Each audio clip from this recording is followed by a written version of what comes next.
Chapter का name है अपना study of animal parasite and economic importance. इस चैप्टर में अपने 4 एनिमल हैं, छोटे छोटे एनिमल्स हैं। कुछ चीज़ें जो है वो काफ़ी इंपॉर्टेंट है, ऑब्जेक्टिव क्वेश्चन भी बनते हैं उसके अंदर। तो एनिमल जो है डायग्राम अच्छे से समझना, डायग्राम समझ जाओगे तो उसके अंदर 2-3 क्वेश्चन बनते हैं छोटे, बाकी बहुत ईजी से पार्ट हैं।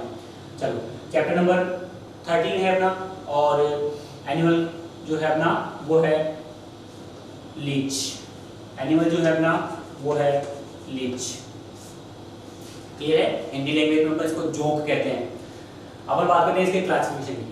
क्लासिफिकेशन की बात करें तो फाइलम है एनिलिडा। एनिलिडा फाइलम जो है उसका कैरेक्टर अपन पढ़ चुके हैं पहले। क्या होता है? तो इसके अंदर सेगमेंटेड बॉडी होती है, सेगमेंटेड बॉडी। अब सेगमेंट्स की बात करते हैं तो अगर अपन बाहर से देखें, इसके अंदर बाहर से देखें तो बॉडी जो होती है वो इस तरीके से सेगमेंटेड दिखती है। और सेगमेंट जो होते हैं वो कितने होते हैं? तो इसके अंदर 33 सेगमेंट्स होते हैं। सोर्स क्वेश्चन में क्वेश्चन बनता है इसका, how many segment found in leech या हिरुडिनिया। फिर आप बात करते हैं क्लासेस की, हिरुडिनिया। ऑर्डर की बात करते हैं तो नेथोप्टेलिडा। जीनस की बात करते हैं तो हिरुडिनेरिया, और स्पीशीज की बात करते हैं तो ग्रेनुलोसा। अपन जिस एनिमल का स्टडी अपन कर रहे हैं उसका नाम हो गया हिरुडिनेरिया ग्रेनुलोसा। जातियां बहुत सारी पाई जाती है, स्पीशीज जो है वो बहुत सारी पाई जाती है। जो अपन स्टडी कर रहे हैं उसकी स्पीशीज जो है वो है ग्रेनुलोसा, तो नाम है हिरुडिनेरिया ग्रेनुलोसा। चलो अब हम बात करते हैं इसके अंदर स्ट्रक्चर की। बॉडी स्ट्रक्चर की बात करते हैं। स्ट्रक्चर से पहले अपन बात कर लेते हैं इसके अंदर हैबिटेट क्या है, कहाँ रहता है ये।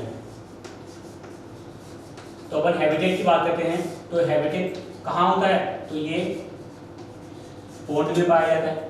इसके अलावा जो मार्सी एरिया जो होते हैं, मार्सी एरिया जो होते हैं उन मार्सी एरिया में पाया जाता है। नेचर कैसी होती है? तो नेचर के बेस पे ये कैसा एनिमल है? तो ये एक्सोपैरासाइट होता है। नेचर के बेस पे एनिमल जो होता है वो एक्सोपैरासाइट है, मतलब डिफरेंट एनिमल जो होते हैं उसकी बॉडी के बाहर चिपक जाता है और उससे फिर जो ब्लड है उसका सक्शन करता है। नेचर की बात हमने करी। अगर अपन होस्ट की बात करते हैं, इसके होस्ट क्या हो सकते हैं? जो एनिमल जो होते हैं उसके होस्ट कौन हो सकते हैं? तो होस्ट में कोई भी हो सकता है। जैसे अपन बात कर सकते हैं कैटल है, डिफरेंट कैटल जो होते हैं ये कैटल होस्ट के रूप में काम कर सकते हैं इसके अंदर। इसके अलावा जो ह्यूमन होते हैं जो गलती से उस पानी में गए, पोंड में गए, या जो चिचला जो पानी होता है, कम गहरा जो पानी होता है उसके अंदर गए, ये जो ह्यूमंस होते हैं इस ह्यूमंस की बॉडी पर भी ये चिपक जाता है।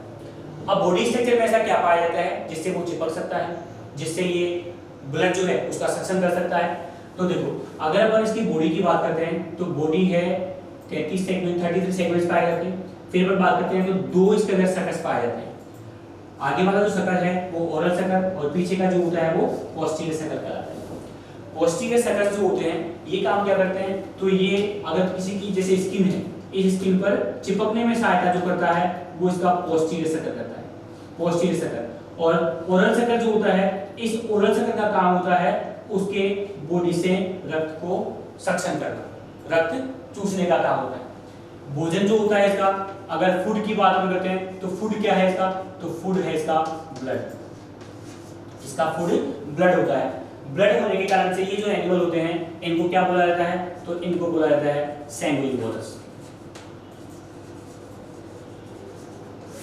इनको बोला जाता है सैंग्विवोरस, मतलब रक्त का सक्शन करने वाले एनिमल। चलो फिर हम बात करते हैं इसके अंदर डिफरेंट ऑर्गन्स, डिफरेंट सिस्टम्स की। तो सिस्टम में अपन पहले लेते हैं इसके अंदर एलिमेंट्री कैनाल। अपन पहले लेते हैं इसमें एलिमेंट्री कैनाल। ये एलिमेंट्री कैनाल की बात करते हैं अपन।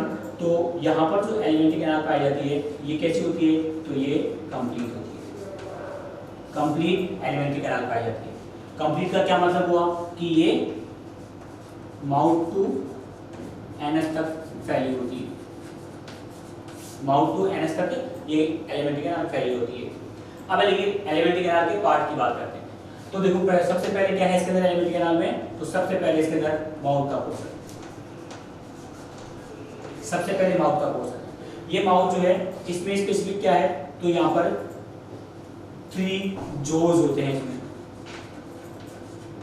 मतलब इसमें जबड़े जो होते हैं 3 जबड़े होते हैं, 3 जोज होते हैं। इन जोज के द्वारा क्या होता है कि ये स्किन को काट सकता है, जिसी भी एनिमल के बॉडी पर ये पैरासाइट के रूप में रहता है तो उसकी स्किन को ये काट सकता है। फिर इसके बाद में जो सेकंड पोर्शन आता है इसके अंदर, वो आता है इसमें फेरिंग्स का। इसकी फेरिंग्स जो होती है ये काफी इंपॉर्टेंट है। फेरिंग्स की बात अपन करते हैं तो ये फेरिंग्स है, ये वाला जो पोर्शन है ये इसका फेरिंग्स का पोर्शन है, ये फेरिंग्स। फेरिंग्स की बात हम करते हैं तो यहाँ पर मसल्स पाई जाती है, सक्शन मसल्स होती है, इसी के कारण से ये ब्लड को सक कर सकता है। क्लियर है। फिर हम बात करते हैं क्रोप। फेरिंग्स के बाद में एक पार्ट आता है इसके अंदर क्रोप, ये इसका बहुत इंपॉर्टेंट पार्ट होता है। क्रोप जो होता है इसका, ये जो क्रोप भाग है इसमें 10 चैम्बर होते हैं, इसके अंदर 10 चैम्बर होते हैं। ये चैम्बर जो है वो काम क्या करते हैं, इस चैम्बर का काम होता है कि ये जो ब्लड का सक्शन करेगा, किसी भी ब्लड का ये सक्शन करेगा तो ये जो ब्लड है ये स्टोर होगा इसके अंदर। मतलब ये जो कोप होते हैं वो ये इस तरीके से होते हैं, ये पर खंड में पाए जाते हैं और पर सेगमेंट में होते हैं, और ये 10 सेगमेंट में होते हैं। जो 10वां जो होता है, 10th वाला जो होता है, ये चैम्बर जो होता है वो काफी बड़ा होता है। ब्लड जो होता है उस ब्लड की वैल्यू बहुत ज्यादा ये स्टोर कर सकता है, तो इसके अंदर ये ब्लड स्टोर का काम होता है। ये चैम्बर होते हैं, डायवर्टिकुलम होते हैं। तो ये क्रोप वाला पार्ट हो गया। क्रोप के बाद इसमें छोटा सा पार्ट आता है, छोटा सा पार्ट आता है स्टमक का। स्टमक जो है यहाँ पर एक वाल्व पाए जाते हैं, जिससे ब्लड जो होता है वो उसके अंदर बूंद बूंद करके जाता है, ड्रॉप बाय ड्रॉप जाता है। फिर हम बात करते हैं एक नैरो कैनाल के रूप में इसके अंदर इंटेस्टाइन पाई जाती है, और ये इंटेस्टाइन जो होती है वो एनएस के द्वारा बाहर खुलती है। क्लियर है। अब देखो इसके एक सबसे इंपॉर्टेंट पार्ट की बात हम करते हैं, इसी एलिमेंट्री कैनाल का ही पार्ट बनेगा वो, और वो बनता है इसकी जो लार है, मतलब सलाइवा जो है, उस सलाइवा में एक पार्ट पाया जाता है जिसको अपन हिरुडीन कहते हैं। नाम से ध्यान रख जाएगा, अगर अपने को हिरुडीन एरिया इसका नाम ध्यान है तो ये जो मटेरियल पाया जा रहा है इसका, जो एलिमेंट्री कैनाल में माउथ का जो पोर्शन है यहाँ पर सैलिवरी ग्लैंड्स के द्वारा, ये अपन बात करते हैं सलाइवा की। ये जो सलाइवा है इसमें एक मटेरियल है, नाम है इसका हिरुडीन, नाम है हिरुडीन, मोस्ट इंपोर्टेंट है। हिरुडीन जो होता है, ये हिरुडीन करता क्या है, हिरुडीन जो है इस हिरुडीन का काम क्या है, तो ये एंटीकोगुलेंट के रूप में काम करता है।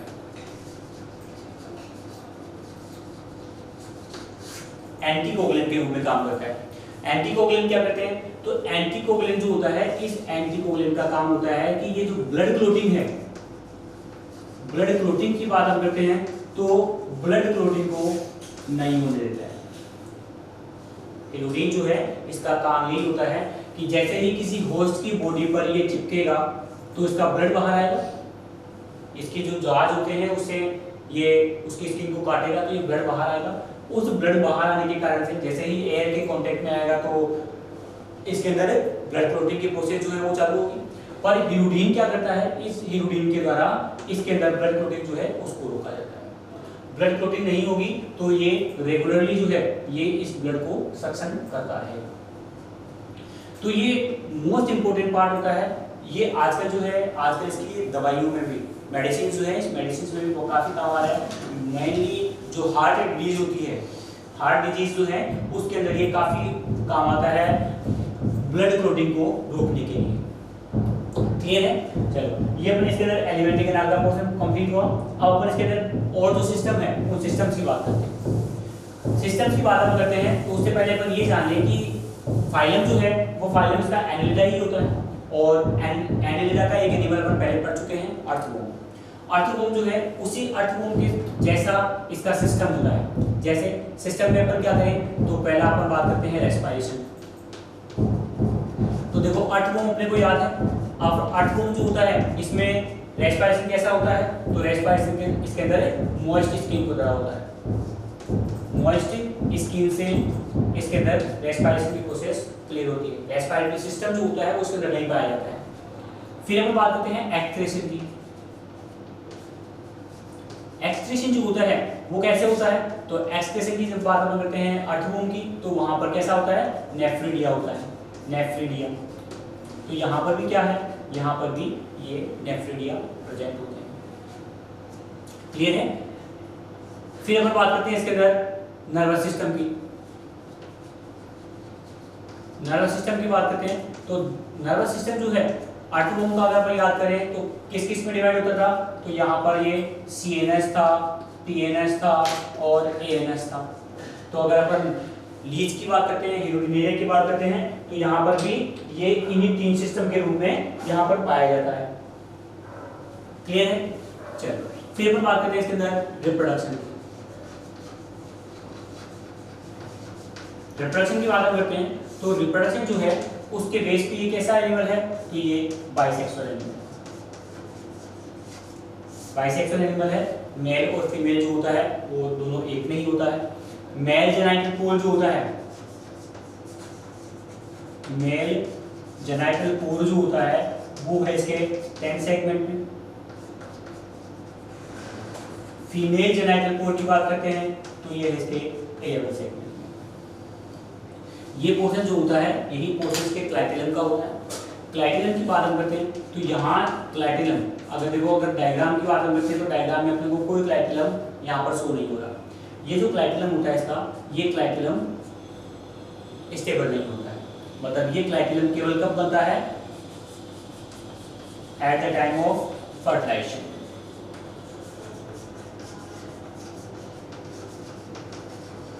ये अनस्टेबल होता है और कब बनता है, केवल फर्टिलाइजेशन के टाइम पर ही बनता है। क्लियर है। चलो डेवलपमेंट की बात करते हैं तो डेवलपमेंट डायरेक्ट डेवलपमेंट होता है। अपन बात करते हैं इसके अंदर सर्कुलेशन की। सर्कुलेशन की बात करते हैं तो सर्कुलेशन जो होता है वो क्लोज टाइप का होता है, क्लोज टाइप का सर्कुलेशन है। फिर अपन बात करते हैं इसके अंदर हीमोग्लोबिन की। अब अर्थवॉर्म का याद है अपने को, तो अर्थवॉर्म में भी हीमोग्लोबिन होता है। आरबीसी अर्थवॉर्म में भी नहीं होती है, तो आरबीसी यहाँ पर भी नहीं होती है। हीमोग्लोबिन कहाँ होगा, तो सोल्यूबल फॉर्म में होगा। कहाँ पर, तो soluble in plasma, soluble form में होगा। कहाँ पर, तो प्लाज्मा में सोल्यूबल फॉर्म में ये पाया जाएगा। तो कलर की बात हम करें तो ब्लड का कलर कैसा हो गया, तो ब्लड का कलर जो हो गया वो रेड हो जाता है। हीमोग्लोबिन जो है वो रेड कलर का होता है, तो रेड कलर में होता है। ये जो ब्लड लेता है, इस ब्लड लेने के कारण से ये जो एनिमल है इसको बोला जाता है सैंग्विवोरस। ये जो एनिमल है ये ब्लड सकर होता है। ब्लड सकर एनिमल जो होते हैं इसको सैंग्विवोरस एनिमल बोला जाता है। तो ये तो जो अपन ने पढ़ा, ये अपन ने पढ़ी इसकी स्ट्रक्चर्स, ये तो अपन ने इंटरनल और आउटर स्ट्रक्चर पढ़ी। अब अपन देखते हैं इसके अंदर इकोनॉमिक इंपोर्टेंस क्या है, मतलब अपन इसको पढ़ते क्यों हैं। तो इकोनॉमिक इंपोर्टेंस क्या है, इकोनॉमिक इंपोर्टेंस जितने मैंने कैरेक्टर्स बताए थे, कैरेक्टर्स के बेस पे तो अपने को ऐसा लगता है कि ये एनिमल जो होता है वो अपने लिए हार्मफुल है, पर ये हार्मफुल नहीं होता है। ये बहुत इम्पोर्टेंट रोल प्ले करता है किसमें, तो क्लिनिकल जो पार्ट होता है उस क्लिनिकल पार्ट में काफी इंपॉर्टेंट रहता है। रीजन इसका ये रहेगा, देखो हीरोडिन की वापस चर्चा कर रहा हूँ मैं। इसकी जो सलाइवा होती है उसके अंदर एक मटेरियल होता है, नाम होता है हीरोडिन। कैसा होता है, तो ये एंटीकोगुलेंट होता है। एंटीकोगुलेंट होता है। एंटीकोगुलेंट वाला जो पार्ट है, एंटीकोगुलेंट क्या करता है, तो ब्लड का क्लोटिंग जो है वो नहीं होने देता है। और क्या होता है इसके अंदर, तो अगर अपन हीरोडिन की बात करते हैं तो इसके अंदर 100 बायो एक्टिव एलिमेंट्स पाए जाते हैं। बायो एक्टिव एलिमेंट्स पाए जाते हैं जो अपने ब्लड के लिए भी बहुत अच्छे होते हैं। कई प्रकार की दवाइयां भी बनती है इसके द्वारा। ठीक है। अब देखो इकोनॉमिक इंपोर्टेंस की बात करते हैं तो फर्स्ट इंपोर्टेंस की बात करते हैं। फर्स्ट इंपोर्टेंस क्या रहा, तो अगर अपन बात करते हैं किसी ऐसे व्यक्ति की जिसके शरीर के ऊपर, वो सर के ऊपर बाल नहीं है, ठीक है, बाल नहीं है, तो इसका इलाज, इसका ट्रीटमेंट करने के लिए हीरोडिनिया की एक जाति होती है, एक स्पीशीज होती है, नाम होता है इसका हीरोडिनेरिया मेडिसिनेलिस।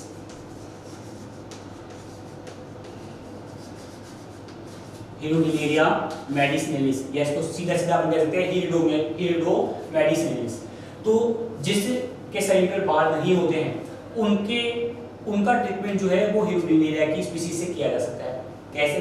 तो अभी नहीं होता, पहले काफी टाइम पहले उसका इलाज इसी से होता है। तो जिस स्थान पर बाल नहीं होते थे वहां पर ये ह्यूडिनेरिया को चिपका दिया जाता था, लीच को चिपका दिया जाता था। तो इसकी जो लार होती है, इस लार में मैंने कहा 100 बायोएक्टिव एलिमेंट्स होते हैं। तो ये लार क्या करती है? तो ये लार उस सर पे, उसके हेड पे जो फंगस है और इसके अलावा जो डेंड्रफ है उसको कंप्लीट खत्म कर देती है। फंगस का जो इन्फेक्शन होता है उसको खत्म कर देती है और डेंड्रफ को खत्म कर देती है। और इसके अलावा जो हेयर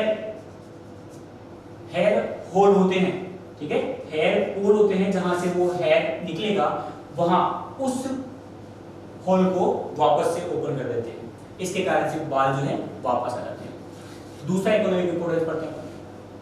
दूसरे की बात हम करते हैं तो डायबिटीज जो होती है, डायबिटिक पेशेंट जो होते हैं, उस डायबिटिक पेशेंट में क्या होता है? डायबिटिक पेशेंट में कंडीशन ये हो जाती है, उसमें चांस हो जाते हैं कि ब्लड जो होता है वो ब्लड गाढ़ा हो जाता है, जो ब्लड वेसल्स हैं उसके अंदर गाढ़ा हो जाता है, थोड़ा थिक हो जाता है, ब्लड जो होता है वो थिक हो जाता है।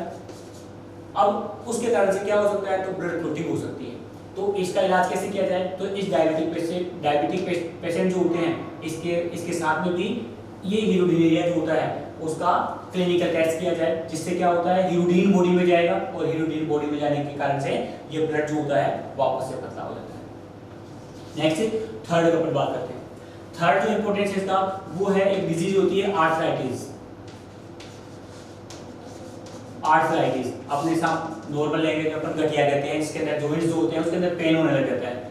आर्थराइटिस जो होती है, इस आर्थराइटिस में क्या होता है? जॉइंट्स में सूजन आ जाती है, स्वेलिंग आ जाती है और पेन करने लग जाते हैं।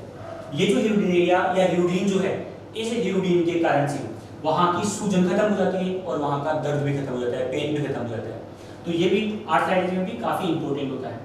फिर चौथा इकोनॉमिक इंपॉर्टेंस क्या है?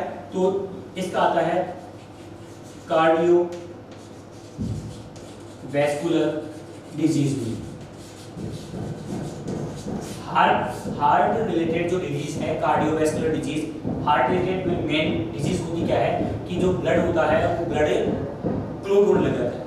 अब ब्लड जो है उस क्लॉटिंग को रोकने के लिए सीधा सा अपन कह सकते हैं कि ह्यूडिन जो होता है ये ह्यूडिन हेल्प कर सकता है।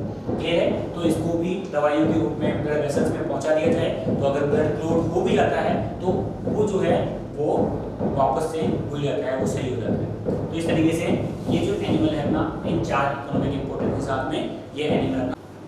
चलो अपना नेक्स्ट एनिमल जो है वो है लिवर फ्लूक। अपन जब जेट की तैयारी कर रहे थे इसके बारे में थोड़ा बहुत पढ़ चुके हैं अपन, तो यहाँ पे अपन पढ़ते हैं इसके बारे में। तो अपना एनिमल है लिवर फ्लूक। लिवर फ्लूक जो है, लिवर फ्लूक नाम पड़ा क्यों है? क्योंकि ये लीवर में रहता है। किसके? तो ये सिप के लीवर में रहता है, ठीक है। तो ये सिप का लीवर फ्लूक होता है। फ्लूक मतलब होता है वॉर्म। क्लियर है? क्लासिफिकेशन की बात अपन करते हैं। तो क्लासिफिकेशन में फाइलम है इसका प्लेटीहेलमिन्थेस, क्लास है इसकी ट्रिमेटोडा, ऑर्डर है इसका डाइजीनिया, जीनस है फैसियोला और स्पीसीज है हेपेटिका। तो जूलॉजिकल नेम जो हो गया इसका वो हो गया फैसियोला हेपेटिका, नेम हो गया इसका फैसियोला हेपेटिका, ठीक है। ऑर्डर डाइजीनिया में क्यों रखा जाता है इसको? क्योंकि ये 2 होस्ट में अपनी लाइफ साइकिल कंप्लीट करता है। इसके लिए क्या चाहिए? इसके लिए 2 होस्ट चाहिए, इसलिए डाइजीनिया में है, 2 एनिमल चाहिए इसको। क्लियर है? तो आगे अपन चर्चा करेंगे इसके बारे में। अब अपन शरीर की स्ट्रक्चर की बात करते हैं। तो पहले तो अपन बात करते हैं इसके अंदर हैबिटेट की, कहाँ रहता है ये। तो हैबिटेट की बात अपन करते हैं तो ये कहाँ रहता है? तो ये रहता है सिप के लीवर।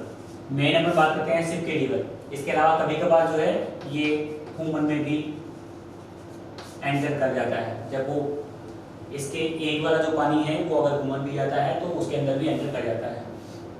हैबिटेट की बात अपनी की। हैबिटेट के साथ साथ अब अगर लेंथ की और विड्थ की बात करें तो लेंथ जो होती है इसकी वो 1.8 to 3 सेंटीमीटर और विड्थ की बात करते हैं तो 0.4 to 1.5 सेंटीमीटर होती है। क्लियर है? तो ये इसके अंदर लेंथ और विड्थ की बात अपने। बाहरी स्ट्रक्चर की बात करते हैं। बाहरी जैसे पहले अपन बात करते हैं इसके अंदर बाहरी कवरिंग की, आउटर कवरिंग की बात करें तो आउटर कवरिंग की जब बात करें तो कवरिंग है किसके, क्योंकि ये होस्ट जो रहता है, होस्ट के डाइजेस्टिव एंजाइम जो होते हैं उससे इसको बचना होता है, तो कवरिंग कंपल्सरी होती है। तो किसकी होती है, तो क्यूटिकल की कवरिंग पाई जाती है, बाहरी क्यूटिकल की कवरिंग होती है। आउटर स्ट्रक्चर की बात करते हैं तो पहले पर बात करते हैं इसके अंदर सकर्स। सकर्स के हम कहें तो इसके अंदर 2 सकर्स पाए जाते हैं। 2 सकर्स होते हैं, कौन कौन सा, तो पहला तो होता है इसके अंदर ओरल सकर्स, ओरल सकर होता है, तो ये ओरल सकर जहां पर इसका माउथ पाया जाता है। सेकंड सकर की बात हम करते हैं तो ये होता है वेंट्रल सकर। वेंट्रल सकर जो होता है, नाम क्या होता है इसका, तो नाम होता है एसिटाबुलम, इसको बुलाता है एसिटाबुलम। क्लियर है। फिर अपन बात कर सकते हैं इसके अंदर पोर्स की, कि बॉडी पे कितने पोर्स पाए जाते हैं, कहाँ कहाँ होते हैं। तो पोर्स के ऊपर चर्चा करते हैं तो लीवर फ्लू जो होता है, पैसियोला जो होता है, इसकी बॉडी पे 3 पोर पाए जाते हैं, 3 होल होते हैं। कहाँ कहाँ, तो देखो पहला तो होता है इसके अंदर ओरल सकर के पास होता है इसका माउथ। क्लियर। दूसरी बात हम करते हैं तो देखो एस्टाबुलम है, इस एस्टाबुलम से एक ऊपर छोटा सा छेद दिखता है, छोटा सा होल दिखता है इसको, ये होता है इसका गोनोफ्लोर। और थर्ड की बात हम करते हैं तो थर्ड होता है इसके अंदर यहाँ पर एक्सक्रीटरी पोर, ये हो गया एक्सक्रीटरी पोर। तो इस तरीके से ये 3 जो है ये यहाँ पर पोर पाए जाते हैं। क्लियर है। चलो अब अपन इसके बाद चलते हैं इंटरनल स्ट्रक्चर्स पर। देखो अगर तुम को याद हो तो अपन एलिमेंट्री कैनाल की बात हम करते हैं तो एलिमेंट्री कैनाल में अब इसका एक स्पेसिफिक एग्जांपल है। एलिमेंट्री कैनाल के बारे में इसका स्पेसिफिक एग्जांपल है। एलिमेंट्री कैनाल जो होता है वो कैसा होता है इसके अंदर, तो अपन बात कर सकते हैं एलिमेंट्री कैनाल। एलिमेंट्री कैनाल कैसी होती है, तो इसके अंदर इनकम्प्लीट होती है।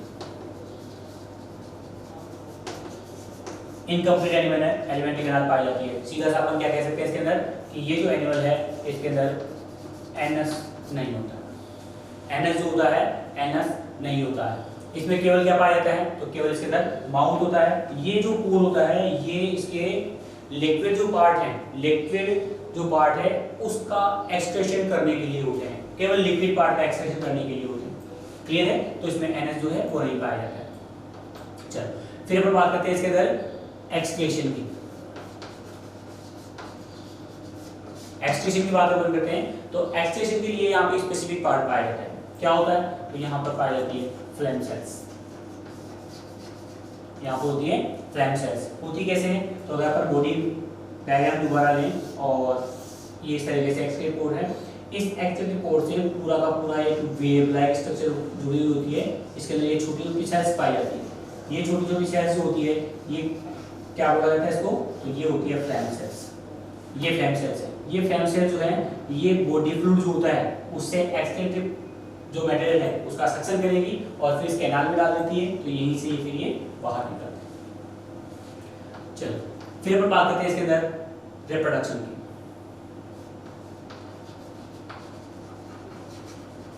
अच्छा अगर फूड की बात हम करें, एलिमेंट्री कैनाल अपन ने पढ़ा इसके अंदर, तो अपन अगर फूड की बात करें तो फूड क्या हो जाएगा इसका, तो देखो फूड क्या है, तो जिस एनिमल में रहता है उसका ब्लड है, उसका लिम्फ है।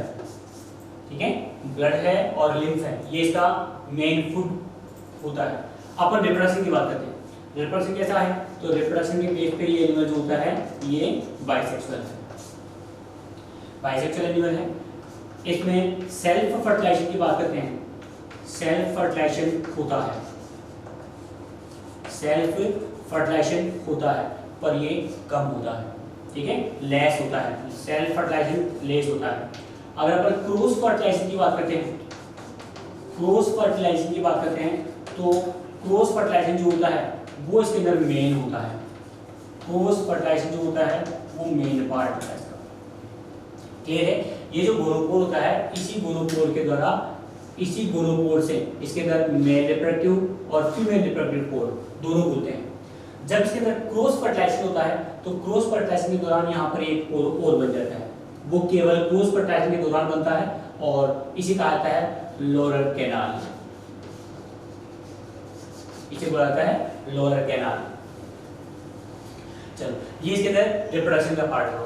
अब अपन बात करते हैं इसके अंदर लाइफ साइकिल की। यही इसका इंपॉर्टेंट पोर्शन है, ये अच्छे से समझना। लाइफ साइकिल की बात हम करते हैं तो देखो, अभी थोड़ी देर पहले मैंने ये बताया था लोगों को कि इसका जो ऑर्डर है वो है डाइजीनिया। ऑर्डर है डाइजीनिया। अब डाइजीनिया में रखने का रीजन क्या रहा, अपन लेते हैं इसके अंदर लाइफ साइकिल। तो लाइफ साइकिल जो होता है उसके लिए क्या होते हैं, दो होस्ट होते हैं। दो होस्ट होते हैं, एक तो कौन सा, एक तो होता है इसके अंदर प्राइमरी होस्ट, प्राइमरी होस्ट, और दूसरा कौन सा, सेकेंडरी कह सकते हैं, या अपन कह सकते हैं मीडिएटर कह सकते हैं। क्लियर है?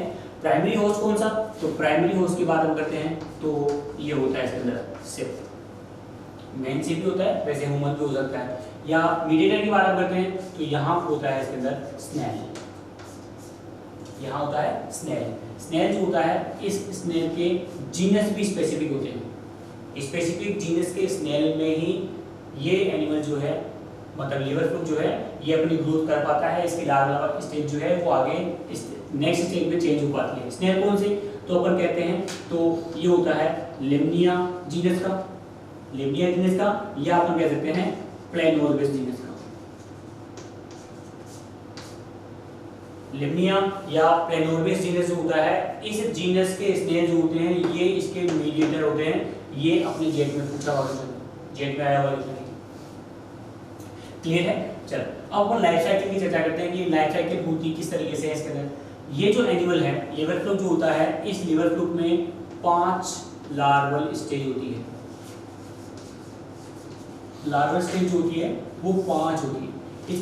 इसके अलावा एक स्पेसिफिक पार्ट क्या होता है इसके अंदर कि इसमें पाई जाती है पॉली एम्ब्रियोनी। पॉली एम्ब्रियोनी का मतलब होता है कि एक लार्वा जो होता है, इस लार्वा की बॉडी में नेक्स्ट बहुत सारे लार्वा होते हैं, फिर उसकी जो नेक्स्ट लार्वा है उसके बॉडी में बहुत सारे नेक्स्ट लार्वा है।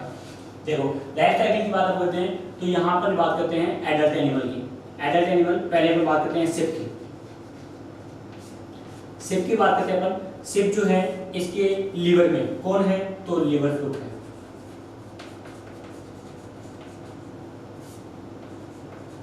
लिवर फ्लूक है।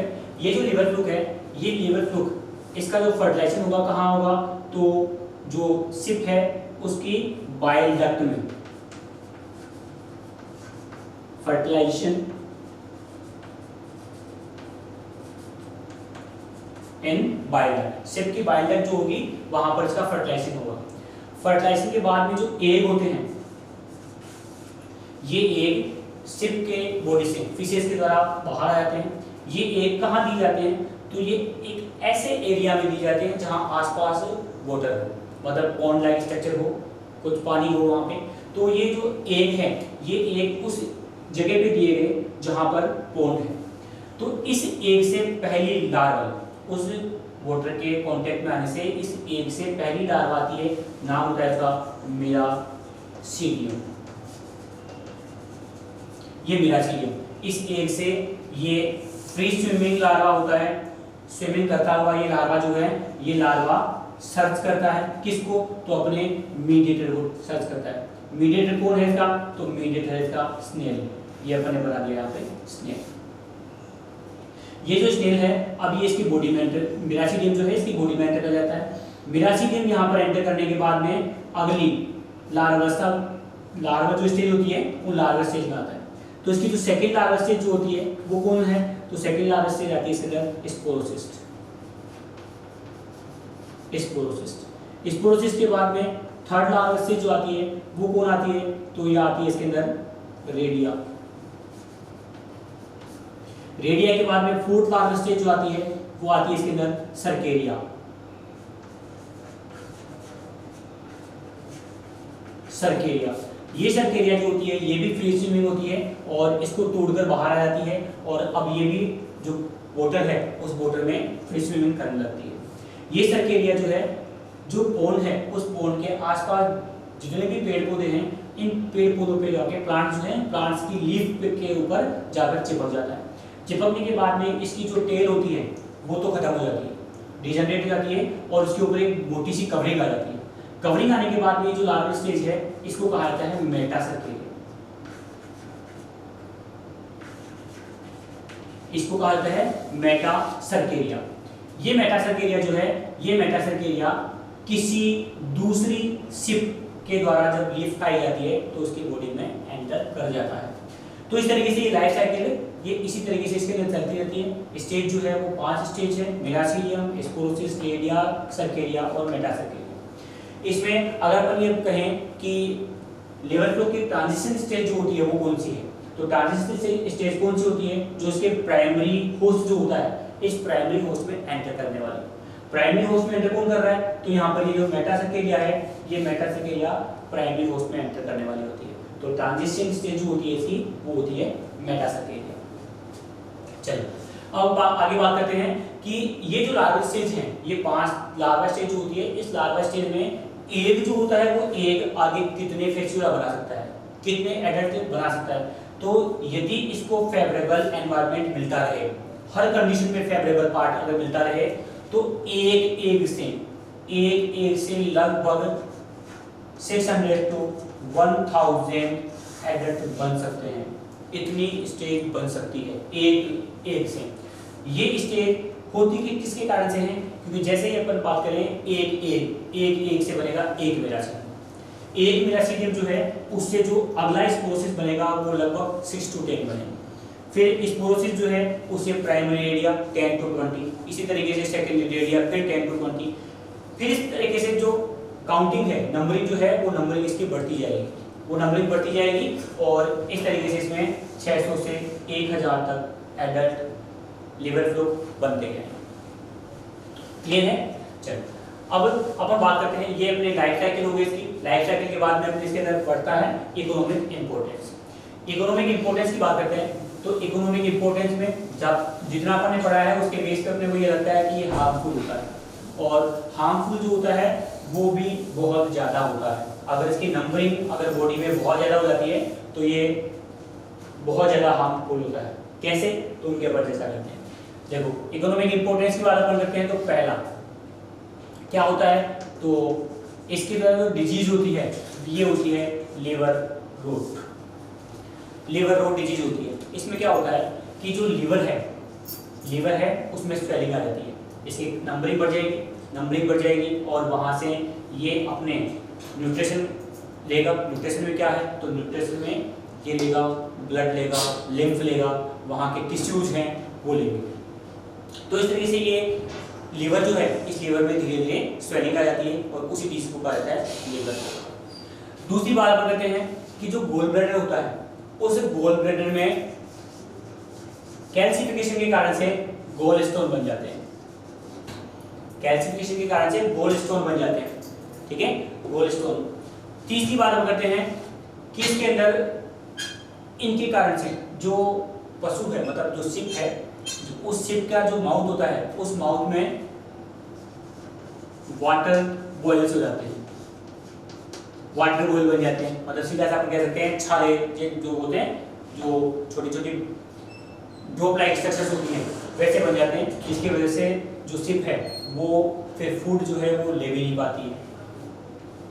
इसके अलावा अपन बात करें तो इन डिजीज के कारण से जो शिप है उसमें एनीमिया भी हो जाता है, ब्लड जो है उसकी कमी हो जाती है, और धीरे धीरे इनके कारण से, इन सभी के कारण से जो पशु है, जो शिप है, उसकी मृत्यु हो जाती है। ऊन जो होती है, जैसे बहुत ज़्यादा मात्रा में जब हो जाता है तो धीरे धीरे उसकी जो ऊन है, जो हेयर है, ये हेयर झड़ने लग जाते हैं, तो इसको पाला क्या हो जाता है, तो उस हेयर के लिए पाला जाता है। तो इसके कारण से बहुत ज़्यादा इकोनॉमिक रूप से ये फार्मर के लिए हार्मफुल होती है। ये अपना लेवल फ्लो जो है, लेवल फ्लो कंप्लीट।